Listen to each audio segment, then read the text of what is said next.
UFO Down. A sci-fi thriller with a touch of romance by the author Declan Conner. Part 1. Zara Collins looked out into the distance at the family farm in Colorado, soaking up the view of the Rocky Mountains. She raised her binoculars at seeing movement to see there were wild horses galloping free in the distance. Zara sighed at their majesty as the horses galloped along, their manes and tails flowing. She felt a kindred spirit with them, considering that as an F-16 fighter pilot when flying along above the clouds, the sense of serenity and freedom was an immense buzz. She dropped her glasses to her waist on the strap to see farmhands round up the cattle into the corral when her pa came up alongside her. "You look miles away. A penny for them. Are you okay, hun?" he asked. His eyes danced about Zara's eyes as if he was trying to get inside her head. "I'm fine," she replied. "Wouldn't have my vacation anywhere else. I do miss the place at times when my head is screwed though." Zara's paw broke away and then stood back, his hand stroking his chin as if he was studying her. "Yeah, well, I wish you were here 24/7. I do miss you. Any sign of a suitor on the horizon that I need to be casting an eye over?" he asked. Zara huffed her displeasure as she rolled her eyes at his question. She could have asked him the same. Not once had he mentioned another woman since Ma passed away 30 years back. She stood akimbo and shook her head, then answered him. "As ever, the answer is no. I don't have time. I'm married to the service, you know that." Her mind drifted. Truth was all her dates had come to nothing. It wasn't that she didn't yearn to have someone in her life, but no one matched up to her pa. Most of her dates had wanted to change her, make her more dependent on them, stifle her sense of adventure. She sighed. No one was ever going to trample all over her independence. The thunder of a fighter jet broke her chain of thought. Masking the glare from the sun with her hand, she looked skyward at the vapor trail. "Come on, get your head out of the clouds. Let's get inside. You spend enough time up there as it is. I have coffee in the pot and your favorite cake waiting for you in the kitchen. We need a talk," said Pa. Zara followed his footsteps into the kitchen and took a seat at the table. Pa's dog, a Belgian Malinois that he'd called Ripper, since he'd rescued it from being put down after the service no longer required its services, he lifted his head then dropped it back down again, disinterested at her presence. "I've never asked. Why call him Ripper?" He raised an eyebrow. "Because that's what he was trained to do, besides finding IED explosives. Cross him and he'd rip your arm off." Pa pushed back in his chair and laughed like he'd just told a joke which didn't impress her at all.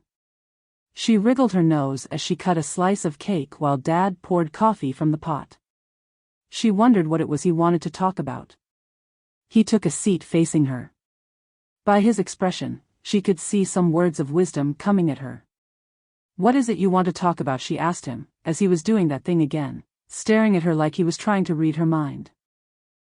"We need a serious talk. You're 35 and not getting any younger. I don't want you to be making the same mistake as me. You need to be thinking about settling down with a partner. You have a biological clock, remember?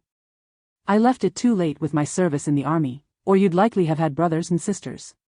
Me and your mom missed out on a hell of a lot of times we could have shared together if we'd have married earlier. Trouble was, like you now, I was always away on missions when we were courting." Her cell phone tone ringing interrupted him mid-flow, so thankfully she didn't need to respond right away. But then, she hadn't wanted to respond anyway and wished for a change of subject. When she looked at her cell phone screen, her shoulders sagged. Why command at base would be calling her during her vacation escaped her. She answered the call. "Code Blue Sky. You're wanted back at base urgently. Commander's orders." Zara put her hand to her mouth at mention of the code, then withdrew it to answer them. "Affirmative. On my way now. Sorry, Pa, I need to go to get back to base. I need your Cessna." "Why? What's so urgent?" he asked. "Sorry, I can't say, it's top secret," she said and looked at him with puppy dog eyes, though she knew it wasn't needed. "Then you'd better take it. I'll have the guys get it out of the barn and taxi it to the runway. Jed can take your car to your base and then fly the Cessna back. Part 2. Pa was fortunate to have the loyal ex-army vets as farmhands. It wasn't just the dog he'd rescued. Zara climbed onto her seat in his pickup truck, and they headed for the runway. When they arrived, Pa turned to her, a look of concern etched on his face. This top-secret business, is it dangerous? Hell no, don't worry. I know what I'm doing. I'll likely be back soon. Well, just make sure you have your cell at hand if you need me. Not doing emotion, Zara nodded, and turning without looking back, she clambered inside the cockpit and took her seat in the Cessna. She'd been on Code Blue Sky missions before. All the same, something at the back of her mind told her that this was different, seeing as how they'd called her in from vacation. It wasn't like they were short of pilots. They'd left the engines idling. All was good on the instrument panel and there wasn't any crosswind. She pulled back on the throttle and then a glance at the oil pressure and temperature gauge and they were showing green. With the flaps at 15 and the requisite knots achieved, she pulled back on the yoke and the Cessna was airborne. The flight didn't pose any problems and on approach she radioed into base for permission to land. They gave her a runway and she lined up ready for the landing. A jeep sped toward her as she landed and taxied to where instructed. Closing everything down, she climbed out onto the concrete, while wondering why it was they needed her back at base. What's happening? She asked the driver. I'm to take you straight to your quarters so you can change into your flight suit, then wait to take you to your aircraft. You'll be given a heading and coordinates to the target area when you're airborne. That's as much as the brass are telling me. The jeep sped to her quarters. Zara quickly changed into her flight suit. As an afterthought, she turned off her cell phone and slipped it into a pocket, then zipped it up. The anticipation of the mission excited her while wondering what to expect. Grabbing her helmet, she headed outside to the waiting jeep. A quick drive over to her fighter jet and 6 other pilots were there with the commander. You're the last one. Glad you could make it.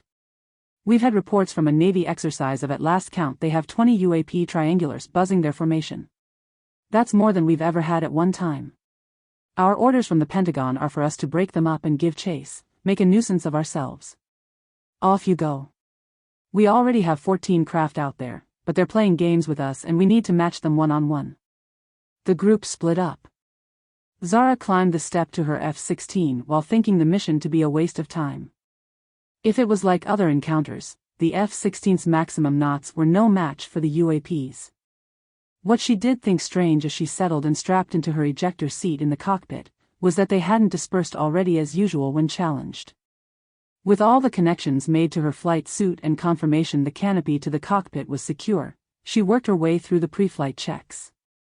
With clearance given, she taxied to the runway. Waiting for her turn to take off, her adrenaline flowed as she made the final checks of her instruments. She loved the sense that her aircraft and her appeared to be as one entity, especially as she fit in there like a glove. Given clearance, she dropped her helmet visor as she took her position and set off down the runway. Rattlesnake 1, ramping it up, she said over the radio as she picked up speed. Airborne, she hit 9 Gs as she banked to take her heading to the target given to her over the radio, then relaxed as she straightened up on her flight path. Over the radio, she heard that 8 of the jets were returning to base for refueling. So much for matching them one-on-one, she thought. The sun dipped below the horizon as she approached her jet fighter's given GPS location. There it was in front of her, the flotilla of warships as silhouettes in the moonlit cloudless sky. It would have helped if they had an aircraft carrier there to beef up the numbers of fighters, and she heard over the radio the rest of the F-16 fighters already there were to return to base. Rattlesnake 1, let's target them in arrow formation. Fall in, I'll take point, she said. The metallic triangular craft were invisible in the night sky apart from lights that appeared as pinpricks at each point of the triangle. Not so on her inboard radar. They appeared bunched together. Zara looked ahead out of the canopy to the strange formation of the UAPs.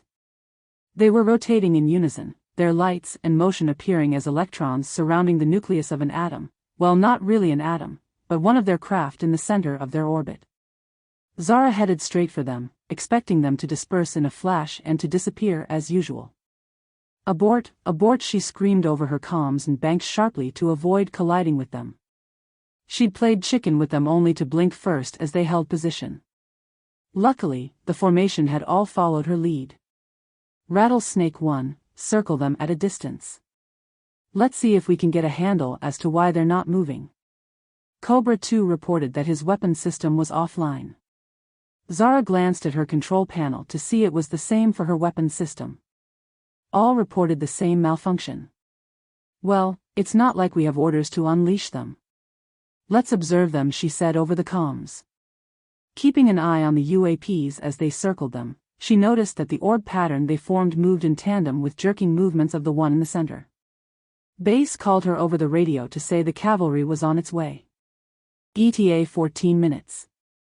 As if they had heard the radio operator, the UAPs were gone in a flash, save for the one that had been in the center jerking around. It took off inland zigzagging. "Have the cavalry abort," she relayed to base. "They've gone. Just the one heading inland." "What are your orders?" They didn't answer right away as she guessed they'd be contacting the commander. Eventually the call came through, reverberating in her ears. She sighed that all but her were ordered back to base and she was to follow and report on the UAP's progress as it was flying too low for them to get a handle on it on radar. Zara banked and peeled off in pursuit, bidding a safe return to her fellow pilots. Her weapon system came back online. The UAP was at the limit of her radar, and she accelerated. Half expecting it to detect her presence, she thought it would disappear like the rest. It came as a surprise that she gained on it and she eased off on the burner power. The craft moved erratically. Not in a pattern, but randomly. It kept rising and falling while zigzagging. If she wasn't mistaken, she thought it was out of control as it flipped on its side and dropped perilously near the terrain. Her own proximity warning sounded. "Pull up, pull up." Terrain. She gained height to see the craft do a 360 roll, then it soared into the atmosphere, only to drop close to the terrain once more. Another warning sounded. "Warning, no-fly zone ahead," repeated periodically. She radioed base. "I have a no-fly zone ahead warning on my flight path. Please advise." She recognized her commander's voice right away. "Arm your missiles and lock on the target. You have a go to engage. It can't be allowed to breach the no-fly zone." Zara pushed back in her seat at the order. Never had she had to fire a missile at an enemy. Part 3. Zara now knew what the no-fly zone was on her flight path, and it wasn't an airport. The briefing back at base earlier in the month flashed through her mind. With the conflict in Ukraine and the Russians threatening to unleash nuclear missiles, the executive order had come down like Thor's hammer as a jolt to the senses. The UAP's habit of flying over nuclear missile launch sites and disabling them was now considered a red alert threat to national security, with orders to engage. Alter flight path. 20 miles to no-fly zone buzzed in her ears from the warning system. She checked her altitude at 15,000 feet. Rattlesnake 1 to base, advise no-fly zone of friendly in the sky. There wasn't a reply, all she heard was static. She kept repeating her message as she attempted to get a fix on the craft ahead. "Damn, I've lost radio contact." The signal sounded that she had a lock. Zara flicked the safety cover from the weapon trigger and made ready, when she suddenly lost the lock. The craft clearly had a problem, as if they didn't have control with the erratic movement. With the warning now advising her of 10 miles to the no-fly zone, the craft out front vanished in a flash. She checked her radar and sure enough it had gone from the screen. She cast her vision either side of the cockpit and made ready to bank and return to base when she looked up, sensing a change as a dark shadow cast over the cockpit. "Damn, it's piggybacking me." Zara banked to make the turn with the warning now repetitive for her to alter her flight path. Her chest tightened at another warning alert which told her a ground missile had locked onto her, then it stopped. She imagined that her message had got through to base and they'd advised the nuclear facility of friendly presence for them to disengage. With the G forces approaching 9 at the sharp turn, she still had speed of thought. That ground radar would see the same as her, one craft. Her concern the message might not have gone through was proven right when the ground missile lock on her fired up its warning with 5 seconds to impact. She released her flares to a thud, shaking her in the cockpit at a flash of light. Her jet rolled to one side and spiraled downward. The controls were not responding. Instinct and her training kicked in for her to pull the lever to release the cockpit canopy, and she activated the ejector seat to a tremendous roar of the rockets as she tucked in her arms and knees. Eyes closed and gritting her teeth, she was ejected into the night sky. Within seconds the parachute opened automatically and fluttered above, the chair detaching itself, before the chute filled with air leaving her floating. Her breathing restricted, so she activated the green apple knob to the right-hand side of her harness to provide her with 8 minutes emergency supply of oxygen and enough time to get below 14,000 feet where she could breathe easily. As she drifted toward the terrain, she looked on as her jet fighter minus a wing and in flames tumbled downward to a large explosion as it disintegrated on impact. There but for the grace of God ran through her mind that she had managed to eject. Her jet wasn't the only one to crash as she saw the UAP hurtling to the ground when the oddest thing happened. A glowing blue orb appeared to detach itself from the craft just as it hit the terrain and exploded, then careened onward, skipping like a pebble on water as it left a lengthy debris trail. An oh no escaped her lips when she realized she was heading toward a forest area at the foot of mountains. What she couldn't take her eyes off was the glowing blue orb heading for the foot of the mountains on a straight flight path, when it suddenly disappeared.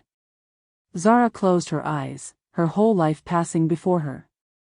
She grasped at an image of her pa and that last conversation she had with him. He had been right to impart his wisdom. What had just happened made her realize just how precious life was, and it wasn't to be wasted. The experience left her determined that her life should change path. She looked down to see the treetops rushing toward her. Tugging at the harness straps, she attempted to steer to a clearing, but her arms were numb, and she braced herself. To a cracking of branches she came to a jarring halt, suspended 4 feet from the ground. Swaying there was no other alternative, and she braced herself for the fall and released the harness. She landed with a thud, rolled over and groaned, and she lay there while hoping nothing was broken. Aware adrenaline would be pumping through her body to mask any pain, she attempted to pat herself down. Her right arm wouldn't move, as if the signals from her brain to the muscles had short-circuited. Using her left hand for purchase, she managed to sit and leaned back against the tree trunk. Then she removed her helmet and breathing mask. Zara fought to catch her breath by sucking in a lungful of air, then composed herself. The adrenaline subsided, leaving her with a stabbing pain in her shoulder, and her ankle throbbed. She reached her left hand to her shoulder to the source of the pain. Damn, I think my collarbone's broken. She glanced upward to see the ejector seat carrying the survival kit stuck in the branches 8 feet in the air and cursed inwardly that it would be out of reach. When she glanced down her body, she noticed a dark patch on her thigh where blood had seeped through.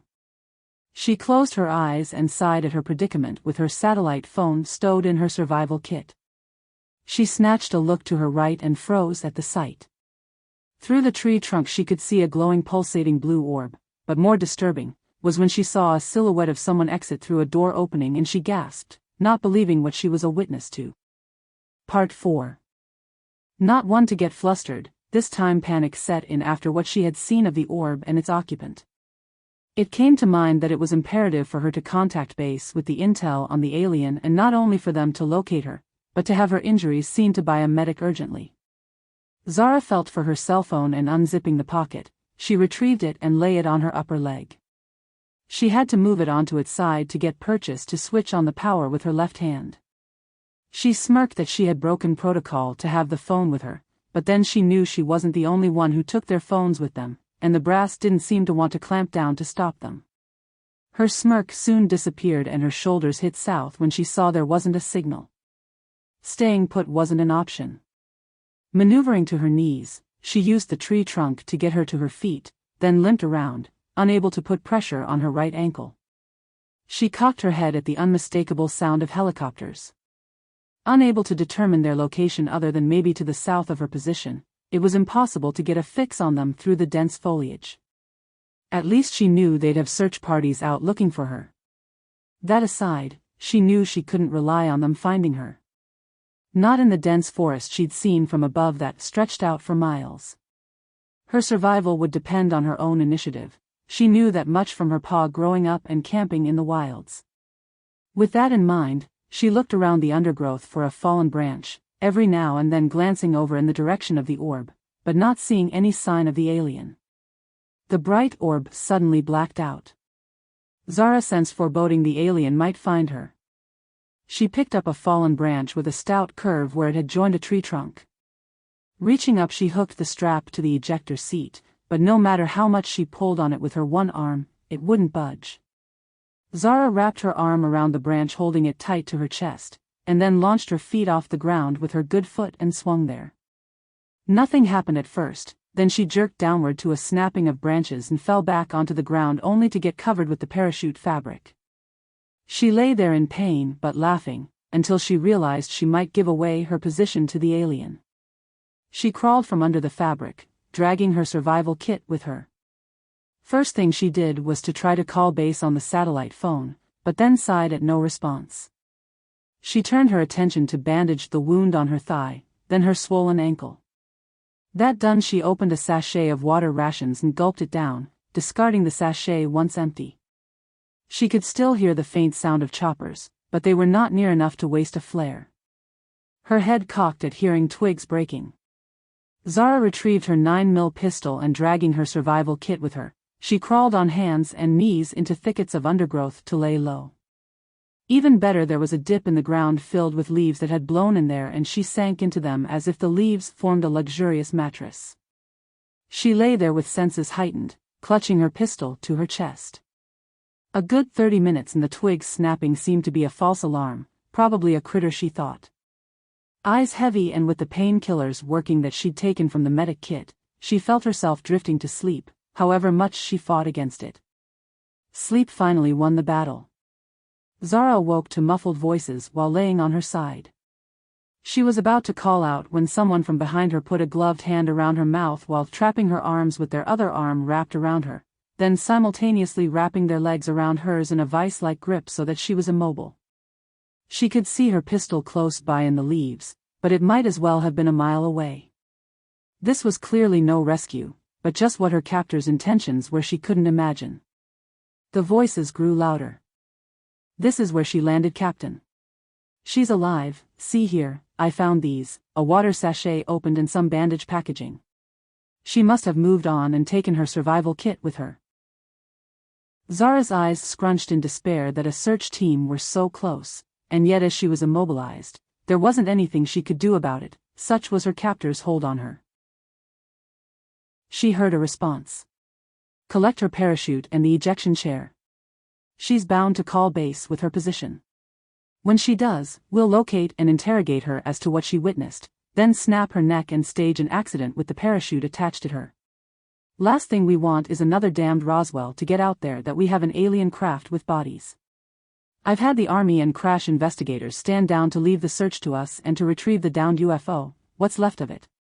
No survivors according to the recovery team, they were all dead." Zara's mind exploded at what she'd overheard. She couldn't determine what was worse, that they were looking to assassinate her, or what her captive had in mind for her. Whoever it was out there, they moved on.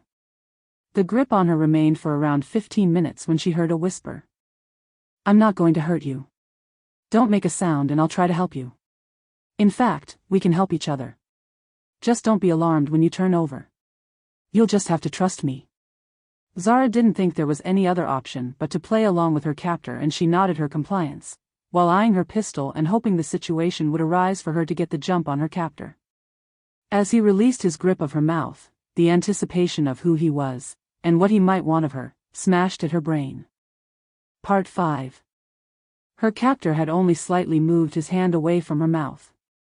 She reasoned that if she called out, he was ready to snatch it back and maybe silence her for good. "You're hurting me," she said, with the pain in her shoulder excruciating. "If we're to help each other like you say, you should let go of me. I need some painkillers from my survival kit for the pain in my shoulder. I think my collarbone's broken." He released his grip and she turned to face him, then froze at his appearance. Just why he would be dressed as if going to a costume party worried her. Especially out there in the forest. Like some superhero, he wore a skin-tight light blue all-in-one outfit, accentuating a clearly toned body. There wasn't anywhere he could hide a weapon, that was for sure. She couldn't see his face for the dark visor of his black helmet. The oddest thing was the bulge of a cod piece that told her that at least he was human, and by his accent American, though probably deranged. "Who are you? What were you doing out here?" she asked. "Introductions later. Let's take a look at that shoulder of yours." She sat up and he edged behind her. A glance at her pistol and she decided against making a move with him behind her. She grimaced at the touch of him running his fingers over her shoulder area. "It's not broken. You've dislocated your shoulder blade. I'll soon have that put right. Keep your tongue in your mouth, this might hurt for a fleeting moment." Whoever he was, it appeared he had medical training. He took a hold of her arm and gripped her shoulder. A sharp jerk and she heard a pop. "How does that feel?" he asked. She wriggled her fingers and rotated her arm. "It feels better. I can't thank you enough." He reached out and picked up her pistol. She pushed back on her backside, wondering if he was going to dispatch her with her own bullet. She needn't have bothered as he inspected the pistol. "That's some museum piece," he said and dropped the mag. He gave her the empty pistol and slipped the mag into her survival kit. Her demeanor shrank that her means of turning the tables on him would now be more of a challenge. She turned to him. "Look, if we're to trust each other, we need to introduce ourselves. I'm Zara." He was quick to respond. "I know who you are. You're the pilot that got a lock on us before I had to use the escape pod when we were about to crash." "I'm Joe." Her eyes widened and her jaw dropped. You're the alien I saw climb out of that orb." He was quick to reply yet again. "Alien? I'm as American as you. Born and bred in the Northern Territory." In shock at what he had said, she was temporarily lost for words and snatched a hand to her mouth. Her mind tried to make sense of the situation. "But your craft. We don't have that technology." She sat there looking bewildered at him. "That's where you're wrong," he replied. Still thunderstruck of thought, she wondered if the rumors of reverse engineering downed alien spacecraft were true, and he was part of a government operation, hidden from the services and the public. So many questions buzzed through her head that she wanted to ask him that it brought on sensory overload. One question burned in her brain. "What caused you to crash?" He responded right away. "The anti-gravity field malfunctioned, then failed. The others used their gravity field to try and keep us airborne while we found a solution, but it was clear that we couldn't fix it, so we were ordered to fly inland to await retrieval, but the gravity field generator completely stopped working." His answer explained the strange formation, but left her wanting to know more about the technicalities of how they operated at such speeds without their bodies exploding, never mind the anti-gravity fields. Those questions would have to wait. Of more concern to her was why he would want to help her. "I don't get it. Those guys earlier we heard must be part of your operation, so why would you hide from them? Have you gone rogue?" "Good question, but I can't answer in full, or I'd be breaking protocol, other than to say we have no connection to them." Now she was really baffled as to why he would want them to help each other. The sound of a jet in the sky had her looking skyward when a message came over her satellite phone. "Rattlesnake 1 respond, this is Cobra 2. She reached out to her survival kit, but he grabbed her wrist.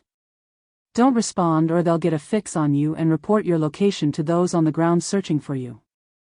I guess you can work out what that means if they find you from what we heard. Besides, it's almost dawn and we need somewhere better to hide. We need to get to the high ground in the mountains to have a clear view of the forest to watch for the search parties so we can evade them." He was right. He let go of her wrist and she reached out and turned off the power to her satellite phone. She reached down and felt at her ankle. There was only a dull ache. He helped her to her feet and handed her the straps to her survival kit. As much as Joe had said he was American, she wondered if an alien race had developed robotics and that was the reason they could stand the G-forces at the immense speeds they experienced in flight. God forbid, she thought, if he was a robot. There was only one way to find out, and besides, she hadn't seen his face. She reached into her kit and retrieved a water sachet and handed it to him. "Here, we'd better share this." Zara stepped back in anticipation. Part 6. Joe took the sachet and ripped it open, then handed it back. "Ladies first," he said, to her disappointment. She gulped some water down, then as she set it down by her side she saw he'd removed his helmet, and she handed over the sachet. It was the moment of truth. He had a pleasant smile as he drew it to his lips. Despite him perspiring from the heat of wearing the helmet, she thought he was good-looking. To her relief, he guzzled it down, squeezing the sachet for the last droplets. That discounted any notion he could be a robot. Joe squeezed his helmet into her survival pack. "I needed that," he said and wiped his lips. "Better we make tracks."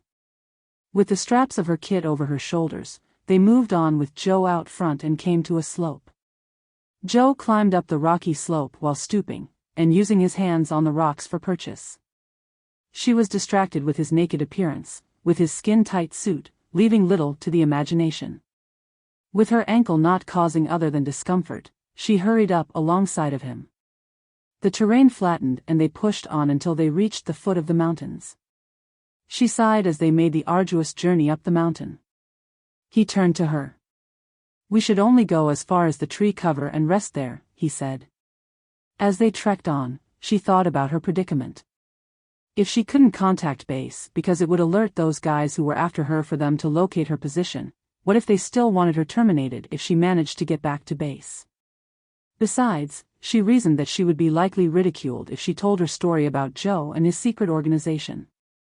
Failing that, it would still be a reason to kill her for what she had discovered of Joe's operation.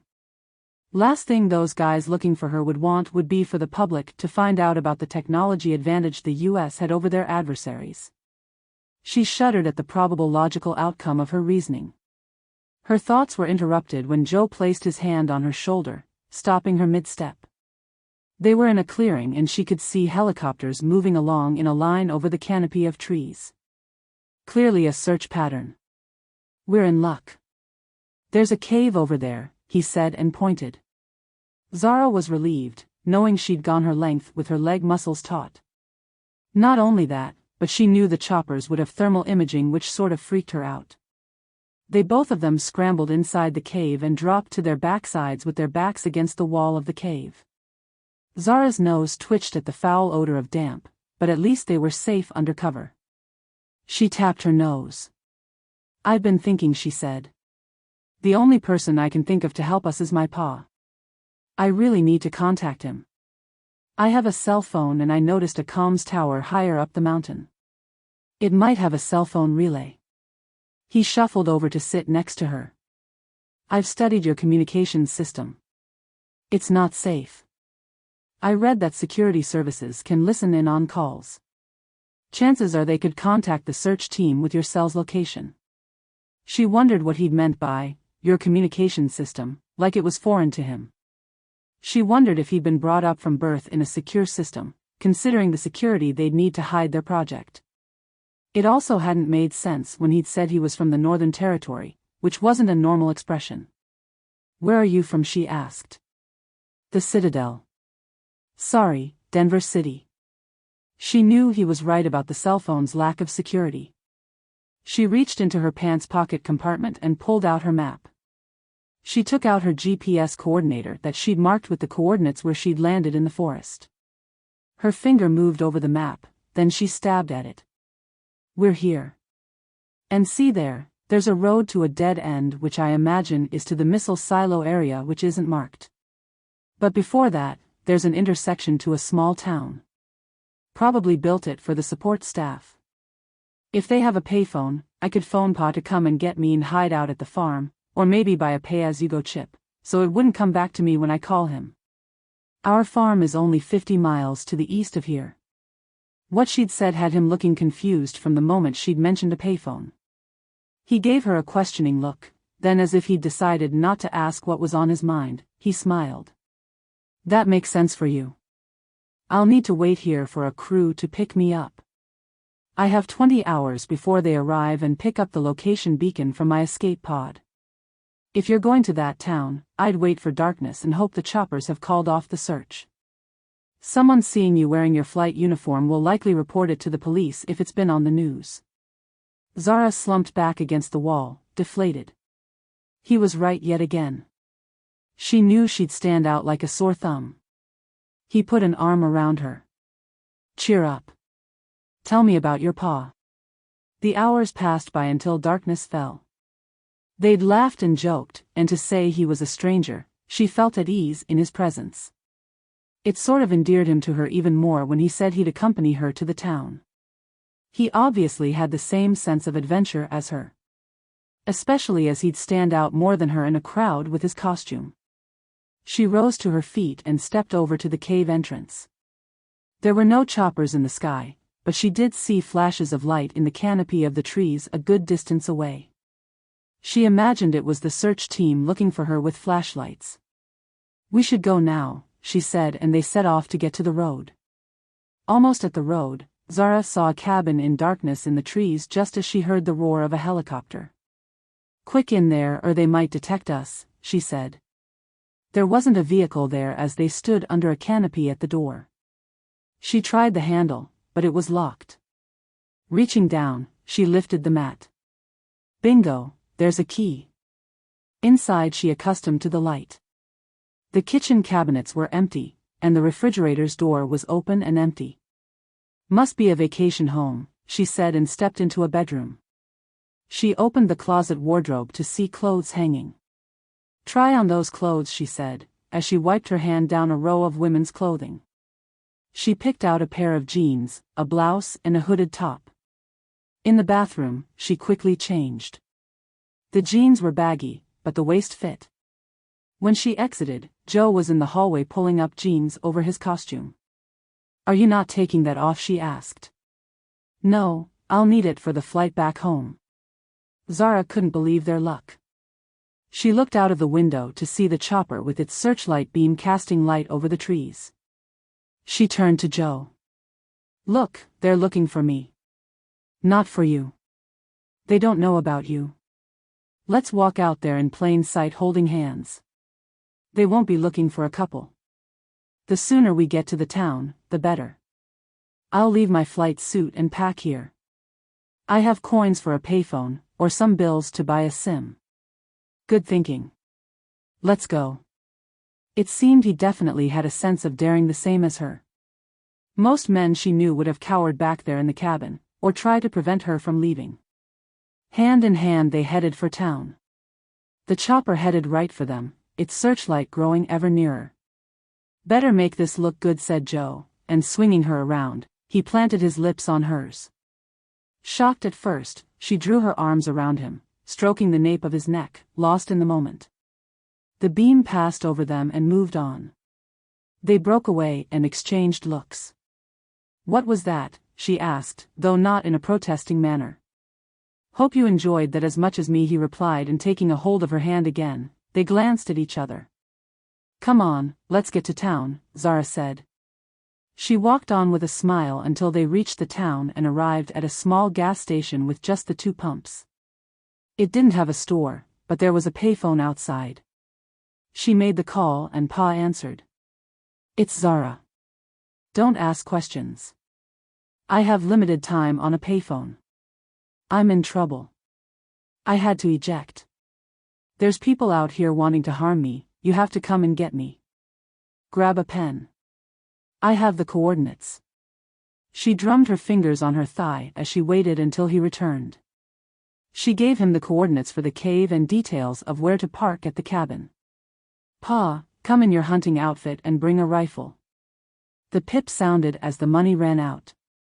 When she turned, Joe was watching a woman filling up her tank with gas. What's she doing putting liquid in her car for? He asked. Now she knew he must have been brought up in some kind of secret facility. It's fuel for the engine, she said and shook her head. Joe shrugged his shoulders and they set off back to the cave. At the intersection a police car was there parked up. They held hands again and walked straight past him, her heart pounding in her chest. Stepping along the sidewalk, her senses exploded when she looked over her shoulder to see the police car slowly follow them. With a quick flash of his roof lights and a blast of his horn, he drew up alongside of them. With the town so small, she guessed they stood out as strangers and the officer would be wanting to know what business they had there. Zara's mind short-circuited, trying to come up with a cover story when he rolled down his window. Zara snatched her head at hearing a rumble. From the direction of the nuclear silo base, she could see a column of vehicles heading toward them. Zara imagined their situation had just gotten a whole lot worse. Part 7. The vehicle that had been filling up with gas in town pulled out of the intersection and sped past the police car. The police officer cursed, and with his siren offending her hearing, his window rolled up to the screech of his tires and he set off in pursuit. Her innards sighed, but the danger wasn't over. Joe must have been paying attention and placed his arm around her waist, pulling her in close. "Pay the vehicles no mind," he said, and they walked on. There were no insignias on any of the armored vehicles and a troop transporter as they drove on by. Soldiers they might have been, but the attire of the ones in the transporter were black as coal in the light of the street lamps, again with none of them having insignias on their uniforms. Once out of sight, they crossed the road to the cabin and picked up her pack. It was such a relief to get back to the cave, where she slapped her forehead and she cursed inwardly at having left her flight suit in the closet wardrobe. Exhausted at all the trekking they'd done, she sat with her back to the wall of the cave. Joe sat beside of her and she shared out her rations. "I thought you could have been a robot when I first saw you," she said. "What made you think that?" he said, then laughed. "I'm red-blooded, no doubt about that, I can assure you." She didn't doubt that after their locking of lips. "No, serious. It's just that with the speed of your craft, many think the UFOs could be piloted by robots to stand the gravitational forces. How do you get around that?" That's not something I can talk about, sorry." He hemmed and awed as if something was stuck in his craw. "What is it?" she asked. "Nothing. Don't worry. Just thinking it's cold in here." Zara could testify to that as she shivered, while losing body heat at that altitude and knowing it could get worse. "What about lighting a fire deep in the cave?" she asked. "Best not to do that. It might give our position away with smoke, even if they can't see the glow from the fire." "How long before you pa will arrive?" he asked, changing the subject. "It's not that far. It's the trek to here that will take the time. 2 or 3 hours, maybe more." He stroked his chin. "Don't take this the wrong way. I have an idea to keep warm. We should get some sleep and share our body heat. Don't worry, my intentions are honorable." In the circumstances, the last thing she wanted would have been to suffer hypothermia. She sighed. "Fine. As long as that cod piece of yours between your legs keeps its distance, okay, we'll do that." They maneuvered to lay next to each other and with Joe at her back they curled into each other's contour, with his arm around her. Considering her predicament, she enjoyed laying there with his arm around her, dwelling on the kiss and feeling secure in his embrace. She drifted to sleep. Zara awoke with a burning question on her mind, and removed his arm then lay on her back. He looked so peaceful asleep, and she studied his features. She prodded his shoulder and he awoke, rubbing at his eyes. "Can I ask you something?" she said and turned to face him. "Sure, fire away. What is it you want to know?" At her age, she thought that there was no point holding back. As her pa always said, if you don't get it off your chest, it'll fester like an infected wound if you have something to say, and don't spit it out. She took a deep breath. "I guess you live in isolation with the secrecy of your project, but I was wondering if we will meet again, that's if you'd want to." He lay on his side, elbow on the ground and rested his palm on his face to hold up his head, then coursed his eyes over her. "Nothing I'd like better, but..." He stopped before finishing. "But what?" "I'm not sure how to put this, but we're from different worlds and it would be against protocol." "But I thought you said you were from Denver." "That's not far." He looked into her eyes, and she reciprocated. Slowly, they leaned in and they shared a passionate kiss. When they broke away, he rolled over onto his back. Sorry, I shouldn't have done that. Damn it. Look, there's nothing better I'd like than for us to meet again. When I say we're from different worlds, I don't mean in distance, but time. Zara sat bolt upright. Time, what does that mean? She asked him, her eyes searching about his eyes as if the answer would be in them. He sighed. May as well tell you because no one will believe you. I'm from the future. 2981 to be exact. We've mastered time travel. We're only allowed to observe and not make contact in our division. Only the division that involves themselves in giving pointers to individuals to advance technology are allowed to set foot on Earth for periods. She put her hand to her mouth. You're joshing me, right? I wish I was, and we could meet up again, but I can't see how it's possible. Zara didn't believe him, thinking he was just making outlandish excuses. They were interrupted by voices from outside the cave. They rose to their feet.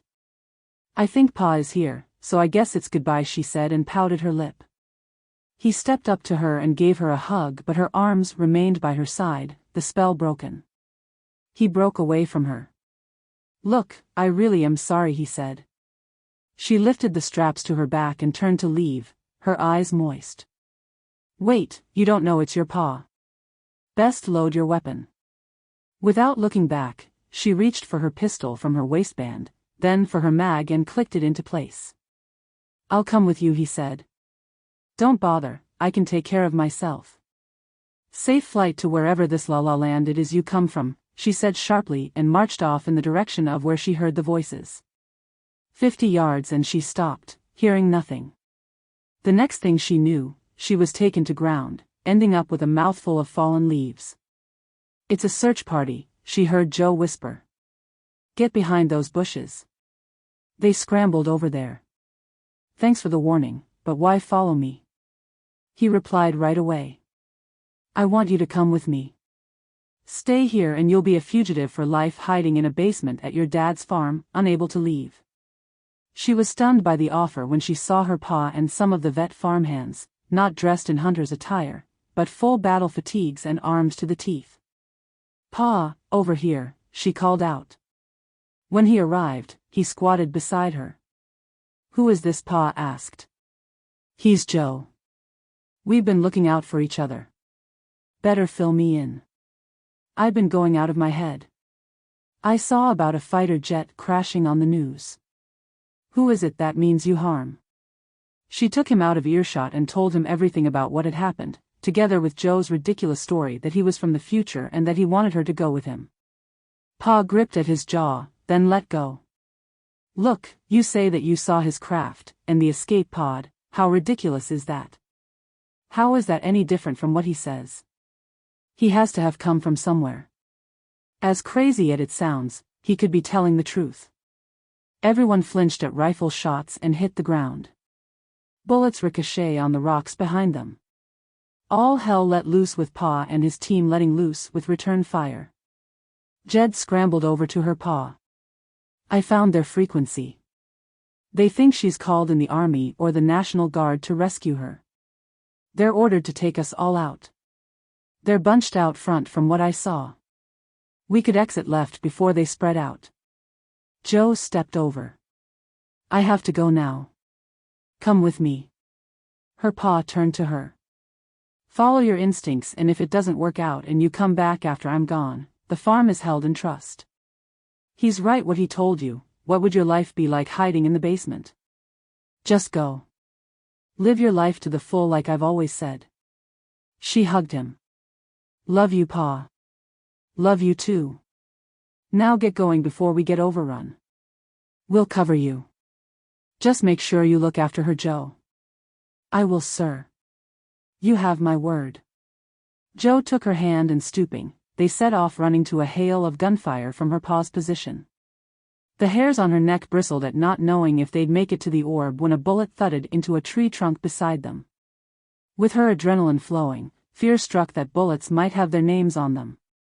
That was tempered with the excitement of the adventure ahead as it might unfold if only they could make it to the orb. Part 8. Joe held up his arm with an open palm to bring them to a halt. "We're here," he said. Zara bent over, holding her knees, sucking in air.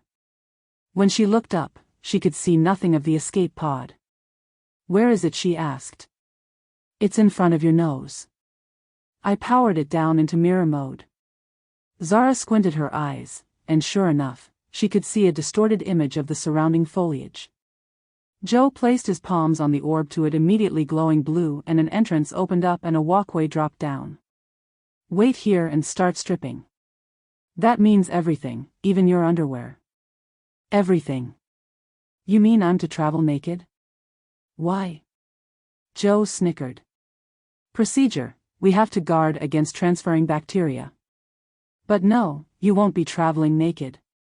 There's a spare helmet and outfit. I'll go get it for you. Do what I do before you enter." "Don't worry, I won't look." He stripped off his clothing down to his costume and took his helmet from her pack, then stepped onto the ramp. He stood motionless at the entrance. Something like an ultraviolet light in a ring moved down his body. "Okay, that's the decontamination over with. Now come on, get undressed before they catch up with us." When he returned with her outfit and helmet, he stood at the entrance. "Come to the side of the ramp." She stood there, vulnerable, shivering, her arms wrapped around her with her hands tucked under her armpits and wearing only her bra and pants. He averted his gaze as he handed the helmet and costume to her. She stripped off and put on the suit, which when she looked down, she felt the heat in her cheeks that she'd still appear naked. Zara stepped onto the ramp for the decontamination procedure, then he took her by the hand and led her inside the orb. She looked around bemused. There were 5 seats in there, but no apparent controls, which had her scratching at her head. "Why didn't the others come with you?" He shrugged his shoulders, then replied. "The captain insisted I go while they attempted to overcome the malfunction. Said something about he had his orders and that I was the mission. Don't know what he meant by that. It's been bugging me. I was only told that for our mission, we were to observe the fleet on exercise. Better take a seat to get strapped in." Zara took her seat, to straps auto-wrapping around her. "I've never asked. Did you jam our weapon systems?" He took the seat beside her. "Yeah. Unfortunately, with the malfunction, I couldn't jam yours when you followed us, but luck won the day, or I wouldn't be here right now." That gave her room for thought as to how fate could play a part in life, and she gave a silent amen to that. "Wait, won't I age?" she asked him as he pulled down her visor. "No, you won't age, and once on the craft, we'll be there in what seems like seconds." She could see nothing through the dark-tinted visor, until an image appeared of the outside to one corner and with the rest of the visor covered with white data ticking over, none of which she understood. Joe's voice rang in her ears as if talking with a metallic voice through a speaker. "Engage homing beacon." She felt as if they had lifted off the ground. The data on the screen disappeared with an image of the outside in her entire vision. Soldiers appeared dressed head to toe in black uniforms. She saw muzzle flashes and flinched. "Don't you have some kind of zap weapon?" she called out, while gripping the arms of her seat. "Activate drive. Tree-level evasion tactics to avoid missiles and radar," she heard Joe say in her ear through the helmet speaker. "No, sorry, just speed. Hang tight." There was no sense of inertia that she would experience when taking off in her jet, yet on the visor, she could see the tree tops flashing by. Approaching rescue craft. ETA 40 seconds, she heard a woman's voice say over the speaker. The orb was clearly computer-controlled, seeing how she hadn't seen any flight controls. On her visor she could see the 3 lights of the triangular craft growing ever near, then the screen blanked. "That's it, we're here," said Joe, and the harness auto disengaged. "Don't say anything. I'll do all the talking." He rose from his seat, and taking hold of her hands, he helped her to stand. Good thing really, as she felt weak and trembled with anticipation. The door to the orb opened upwards to be greeted by someone with the form of a woman. She lifted her visor and smiled, then the smile wiped from her face. Joe put his arm across Zara's chest and moved her to the rear. I thought there was only one survivor for us to return. Joe lifted his visor. Yes, that's right. That's me. I had to bring Zara along. A Majestic 12's unit were about to terminate her for what she'd seen of our craft down. But for her they'd likely have terminated me. The woman stood there, hands on hips, clearly annoyed. I'll have to report this to the council. You know it's against protocol. Better get her to the incubation pod. We've detected helicopters on a trajectory to here. Joe led Zara out of the chamber into what she thought was the flight deck. There were 8 clear pods. 5 of them sealed with people inside of them and entombed in a pink liquid. Joe led her to an empty pod and guided her to sit. He took a tube and connected it to her helmet. That's for you to breathe, so don't be alarmed. When the lid closes, it'll fill with warm liquid. Just don't lift your visor, he said, and closed the visor on her helmet, leaving her in darkness. All she had were her senses to know what was happening. She heard the pod close, then a pressure on her feet gradually rising to her legs, then her chest, until finally she imagined that she was entombed in the warm liquid the same as the others. Zara hoped she hadn't made a mistake for her to go with him. Especially after what the woman had said, which gnawed away at her mind as to what that would mean when they arrived at their destination. At least she now knew he had been telling the truth. The clues had been there. From him saying her pistol was a museum piece, to saying he was from a Citadel. And his lack of understanding what a payphone was, never mind at him being perplexed at the woman filling her car with gas. That same type of data appeared on the surface of her visor, distracting her thoughts, but no image of the outside. Engage drive, she heard that same woman's voice who had greeted them. Her eyes widened at an image appearing on screen. It was an image of a vast complex of glass domes made up of triangular glass in frames. She'd seen similar images of these types of domes in the Saudi desert, but not on this scale. Citadel landing port 3 clear for landing. She heard a male voice say. If she guessed right, this would be the Citadel of Denver from what Joe had said, but not as she knew it. The anticipation of what she'd find when they landed was palpable, with her excitement off the scale, yet tinged with a fear of the unknown. Arrival complete, she heard the woman say. There was no bump like when she landed in her jet. No sound of an engine powering down.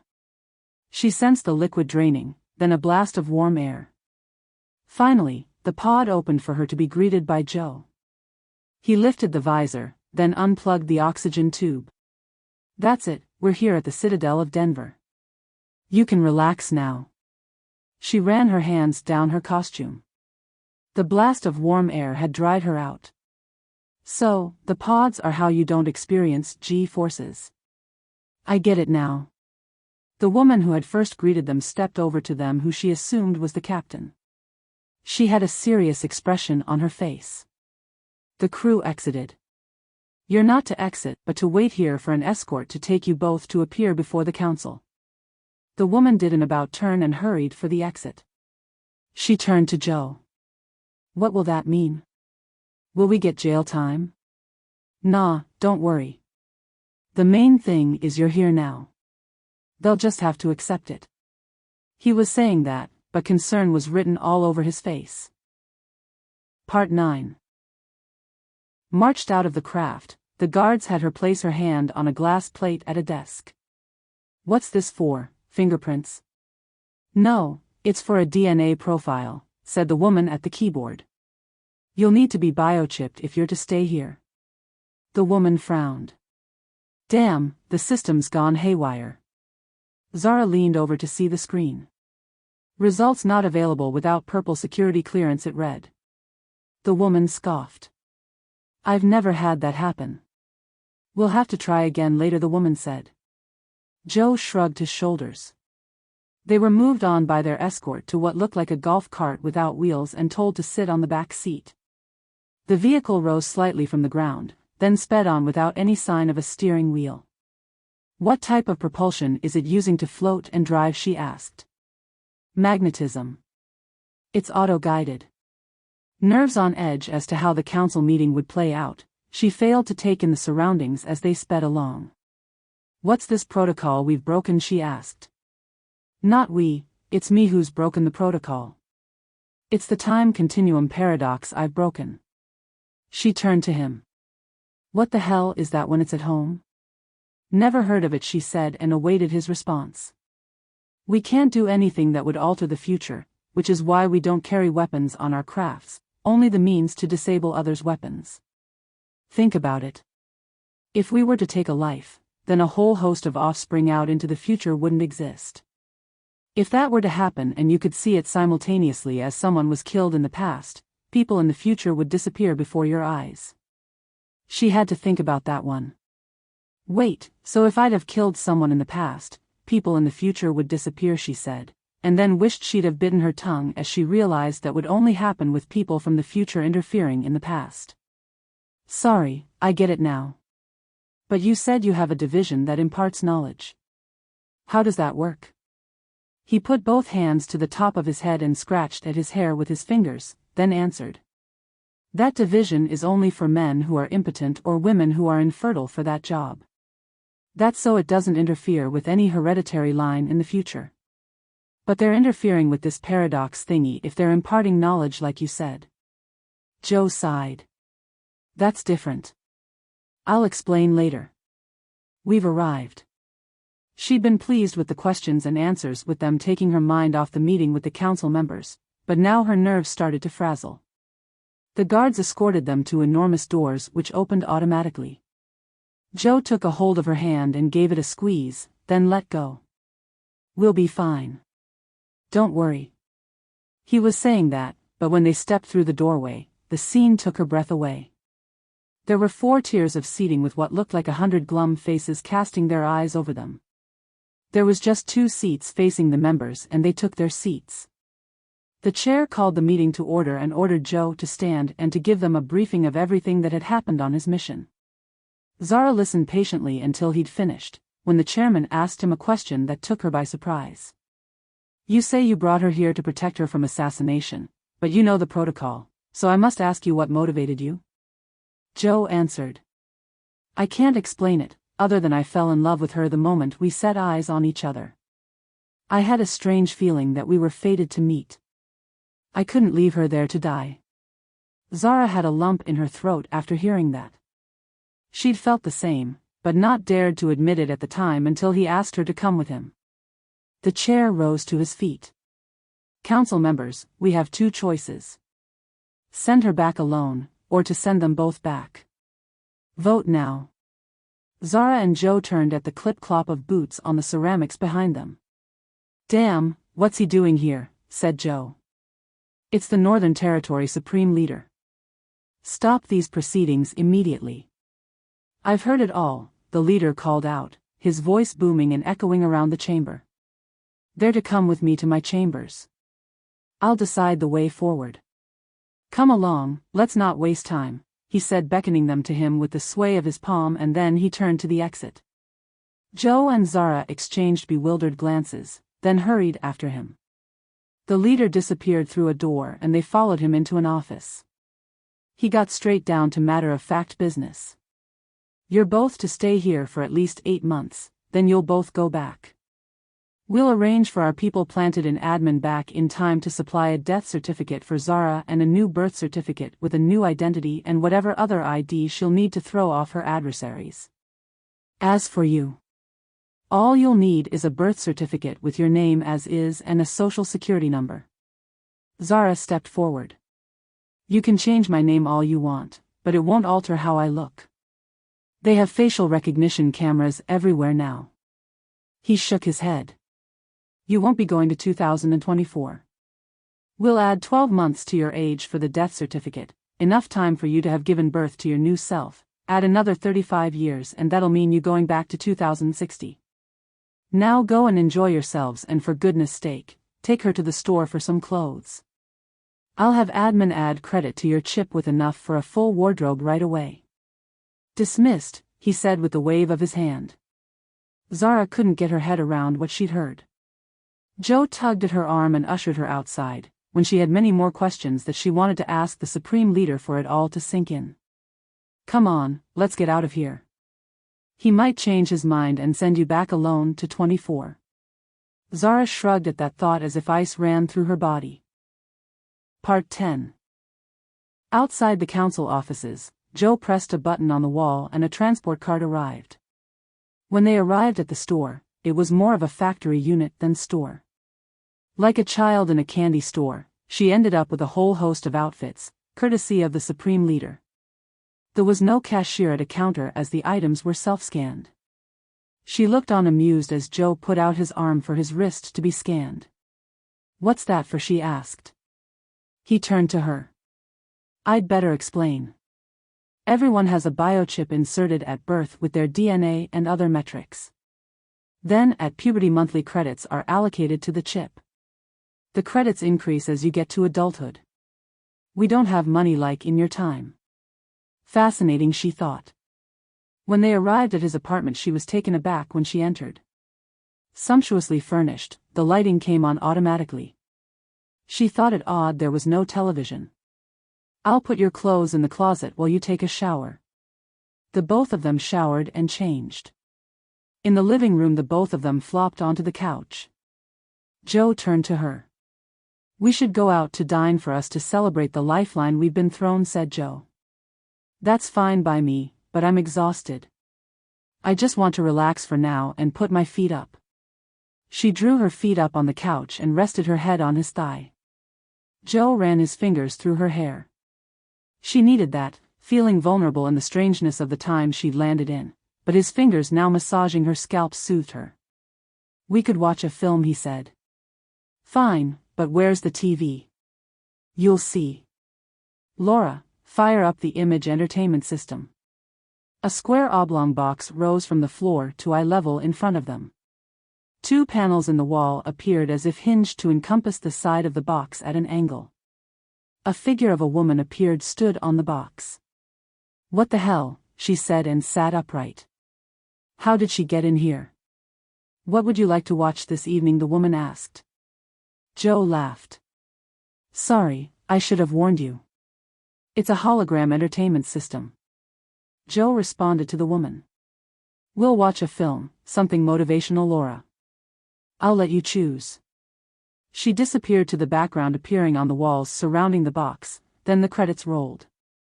Fascinated as she was when the actors appeared as if they were in the room with them, she had other ideas for entertainment. "Can we listen to some relaxing music instead?" "Sure. Laura, close the film, find us a soothing playlist of music." The both of them drew their feet onto the couch to relax and shared a passionate kiss.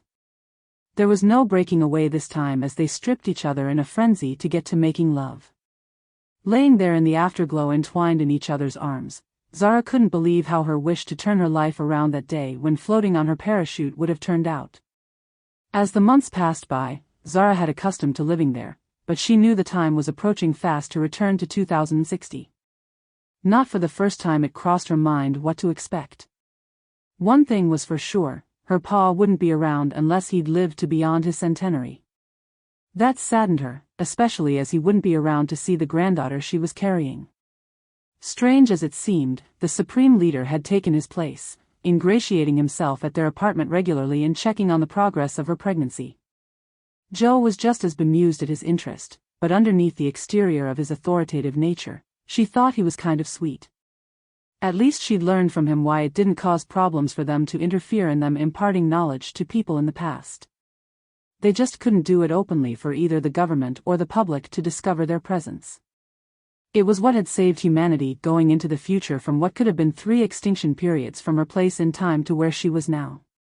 They couldn't stop global warming, but with the seeds planted for electric vehicles and nuclear fusion going back to the days of Einstein and Tesla, not to mention the Eden Project that would lead to the building of domed citadels, circumstances had been mitigated for humanity to survive, especially with the Ice Age that followed. She now knew why they interfered with the operation of the nuclear missiles to test their technology. It didn't stop the nuclear war that was inevitable, because they didn't have enough craft to prevent all the launches, but it mitigated the impact for life to go on into the present. She sighed, then feeling the child kicking, She eased herself onto the sofa. Joe looked to be deep in thought with the expression on his face when he entered the apartment after his meeting with the Supreme Leader at his office.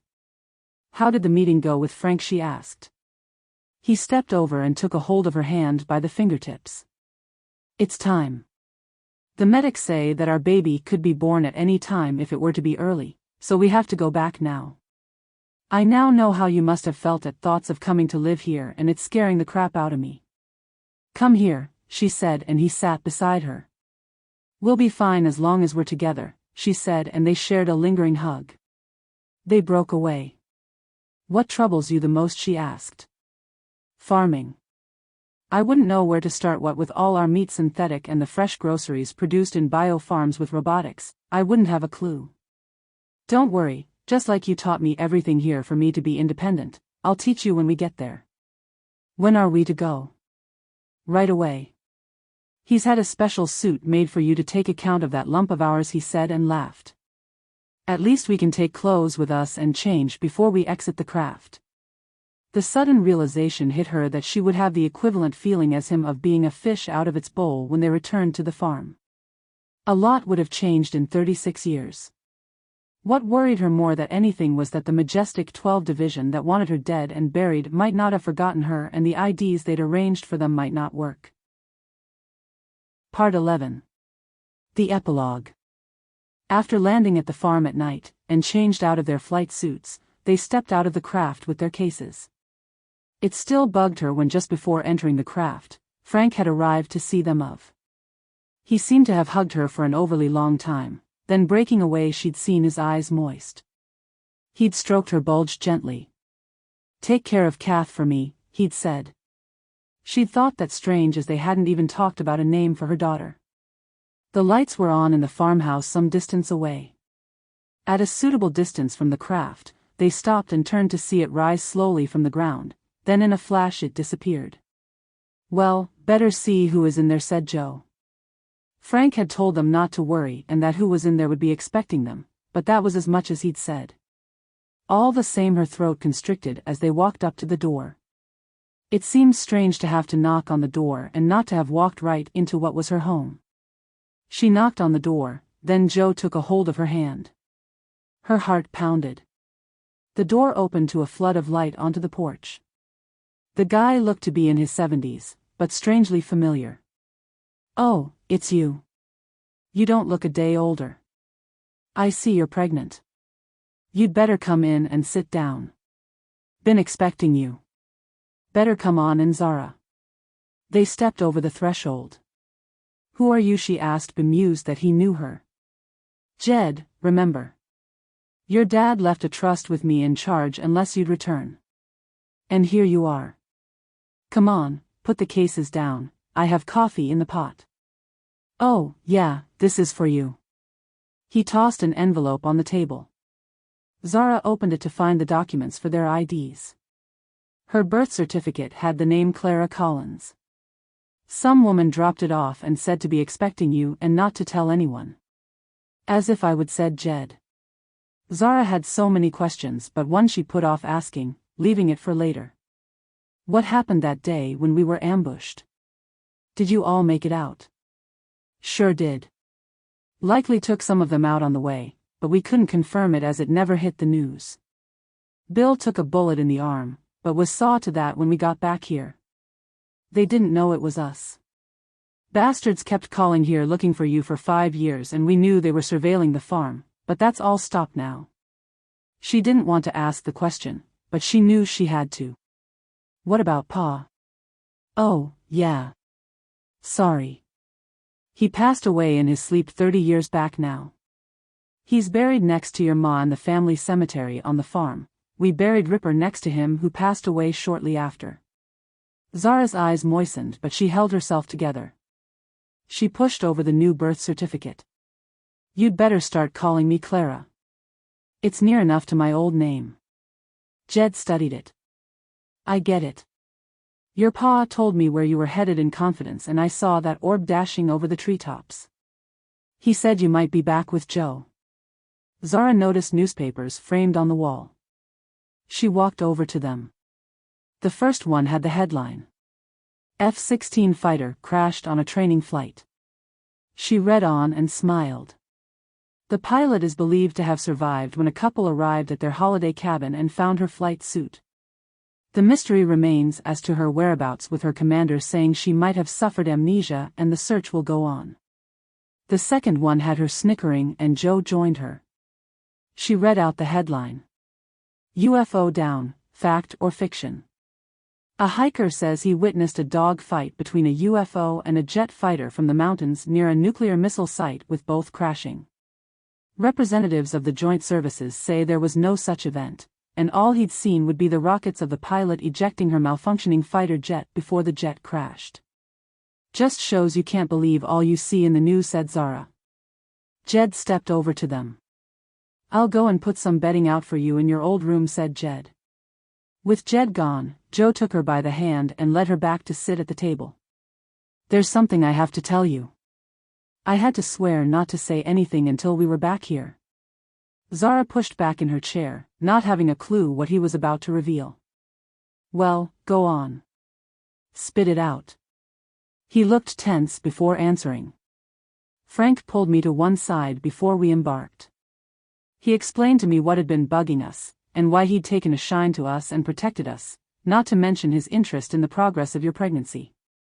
He sat back in his chair. Go on then, get it out, said Zara, impatient to know the answer. Hard to believe, but he's related to us in the future. That's why they couldn't get to see the result of your DNA test. Only he had the clearance. Zara rolled her eyes to the ceiling.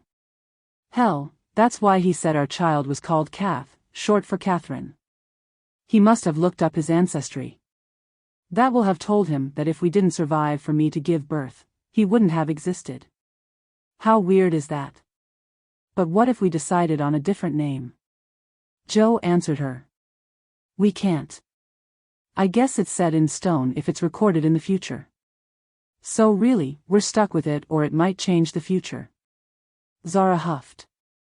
Oh, yeah, that damned paradox thingy again. Still, Catherine does sounds kinda nice. Zara took a swig of her coffee, then set the cup down when something struck her. Damn, talking about the time paradox, I've just realized something. She hesitated while wondering if she had it wrong. Go on, like you always say, get it off your chest. Does that mean we'll get to live this all over again? Joe stroked his chin. Hell, I think you're right. How mind-blowing is that? Looks like we'll be together in love for eternity. Looks like there'll be no till death do us part for us, just a see you later in the future, he said and laughed. Amen to that, said Zara and blew him a kiss. Wait, she said as another thought struck her. That can't be right, or what we've just experienced, we'd have known about in the future. Maybe there's two futures. Joe reared back on his chair. Jesus, Zara, never thought of that. That takes us into the theory of other dimensions. Better forget it all and live the one life we have now as it is. That'll be enough adventure for the both of us. Food for thought though. If you enjoyed the story, don't forget to like and subscribe for more stories to come. Declan Conner is the author of a catalog of full-length psychological, crime, and speculative thriller fiction books available on Amazon in all territories. You'll find the link in the description.